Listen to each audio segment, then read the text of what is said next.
Hello, my name is Ben Leibovich.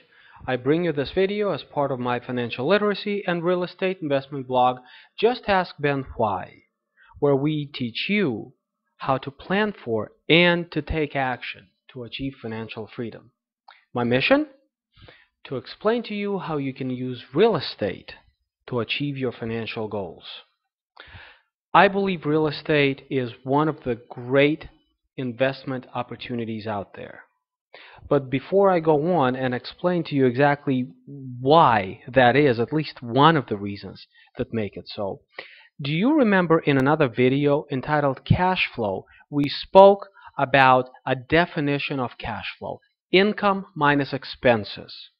Income minus expenses equals cash flow. I also had on the board here, I had a diagram with the income coming in, coming through a filter, like a mesh filter.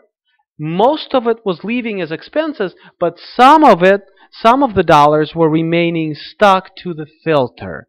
And as part of that discussion, I suggested that perhaps it is not necessary to increase the amount of income if you're able to control the amount of expenses. If you're able to get that filter of yours to work really, really well so that it catches more of the income coming in. I mentioned to you that on the personal finance side of the equation, this filter, is your budget. But on the business side and the investment side, this is your systems. Guys, the reason real estate is so advantageous is because it is an absolutely prodigious filter. Let me show you how this works. Income comes in. Let's say you own a little 4-unit apartment building. 4 units, each unit rents for $600 a month. So the income comes in. Most of it goes out as expenses. Well, what do we have in expenses? Taxes, fire insurance, mortgage. We probably have a mortgage. We also have to do upkeep on the building. All these expenses combined, $1,700 a month, let's say. So $2,400 comes in, $1,700 goes out. What is left? This is your filter.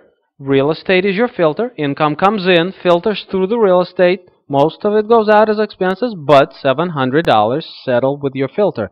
This is your cash flow. A couple of distinctions about this. This income, and therefore this cash flow, is passive. We're not trading services. We're not receiving a paycheck. We have acquired an asset, and this asset produces this cash flow. This is passive cash flow. If you remember in the video entitled Income, I discussed with you the 3 types of income: earned income, passive income, portfolio income. Earned income is the most highly taxed income.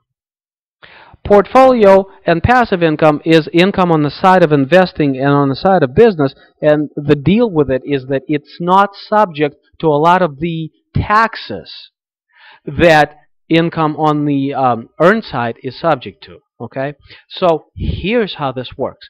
Let's take a real estate portfolio of 10 buildings, just like this. So if we can earn $700 a month of cash flow in one building, 10 buildings, $7,000 a month. In the course of 12 months, we are able to generate $84,000 of cash flow. This is income minus expenses. This is actually what sticks to us. Okay? Now, had we earned it as a W-2 employee or even a self-employed individual, our effective tax rate on this would likely have to be about 35%. If we had to pay 35% tax on earnings of $84,000, we would have to spend $30,000. We would be left with about $55,000 of gain, after-tax gain. Okay? Now, because this is passive income, we would probably have to pay 20% on our taxes. 20%, having paid 20% out of the $84,000, we're still going to be left with $67,000 plus.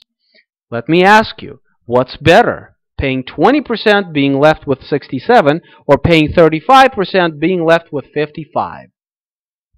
Don't answer that. This is just the beginning, because in the world of investing and business, we get something called paper write-offs or paper losses. A paper loss is something that looks like an expense on paper, but it's not a real expense. Let me give you an example. Depreciation is something we benefit from in the real estate investing business.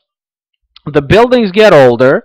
As they get older, the effective, useful life of the building shrinks. The government recognizes this, and they allow us to depreciate certain amount of value every single year. Well, on a portfolio of buildings like this, that depreciation might be easily $28,000. This depreciation is counted against the income. It's kind of a shelter. It's a legal shelter. Same for interest. If we had to borrow money in order to acquire these buildings, then the interest that we're paying associated with this borrowing, we're allowed to deduct against our income. So therefore, guys, we don't pay taxes on $84,000.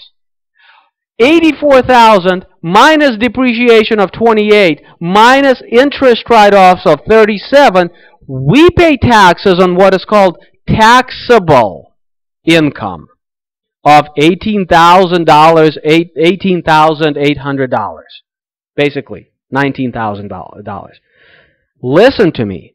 We earned 84. We're only paying taxes on 19. This is just the way it works. Earned income is a lot higher tax than passive income. The choice is ours. Now, once we pay 20% tax on 18.8, that's about $3,760. $3,760 juxtaposed against income of $84,000 is effective tax rate of 4.5% or thereabouts. So while on the earned side of the equation, had we earned this money, we would have had 35% effective tax rate. On the passive income side of the equation, investment side of the equation, our effective tax rate is 4.5%. This is what makes real estate such a wonderful opportunity. My name is Ben Leibovich. I bring this video to you as part of my financial literacy and real estate investment blog, www.JustAskBenWhy.com. You can link up with me on LinkedIn, Twitter, and Facebook at /JustAskBen. And guys, these numbers are for example purposes. They're rounded off. Please consult your CPA and consult your attorney for specifics relative to what we talked about today. Please stay tuned.